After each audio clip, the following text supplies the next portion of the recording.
So, sa mga diamond games po kasi natin, lahat po yan ha, meron po tayong limit of win and loss. So, anti-addiction button na kung saan pwede nating iset up ang ating limitation per day. So, ang dapat nakalagay po dyan is 5M. Kung ilalagay mo 0, of course, hindi ka na makakapag-games.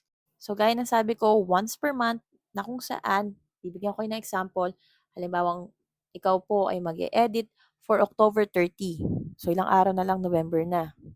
So, pwede ba ako makapag-edit po agad? Yes. On the very first day of the month, pwede ka na ulit mag-edit ng iyong limitation of win and loss. So, yan, isa rin sa pwedeng gawin ng mga user na kung saan walang control sa sarili nila. So, pwede nyong i-edit yung win and loss ninyo once in a month.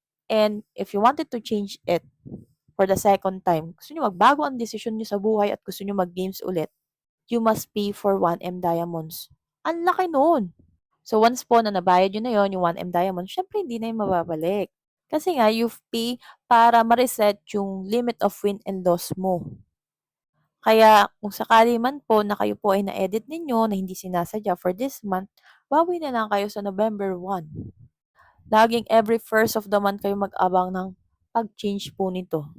At kung sakali naman po na-reach na po yung limit of win and loss for the day, ganun talaga. Tapos naka-max win ka. Ay, bongga. Congratulations agad. Ay, di kapag max lose, ay ganun talaga. May balat ka sa puwet. Doon tayo sa far away. Tara. So, yon game moderately, guys. Nakatandaan ninyo na swertihan lang dyan. Yung iba, nag-message pa minsan sa live ko. Mga admin lang daw yung nananalo. Kaltokan kita dyan eh. And sana may nakikita kang max sa account ko. Di ba wala? Di wala.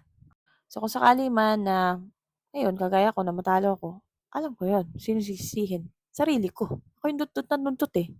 Di ba? Panalo na, natalo pa. O kaya naman cash out na in exchange pa. Ay, ganyan talaga ang buhay. So, kung sakali man po kayo ay magi-games, always make sure na alam niyo sa sarili niyo na there are chances na pwede kayo matalo. Hindi laging panalo sa buhay.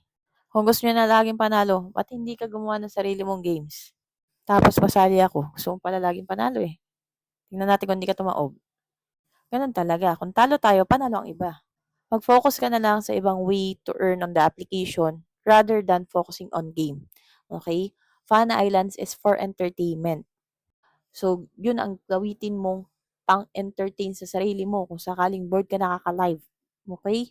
So, you can follow me. My user ID is 79170 and my social media accounts, just search Tita Laika.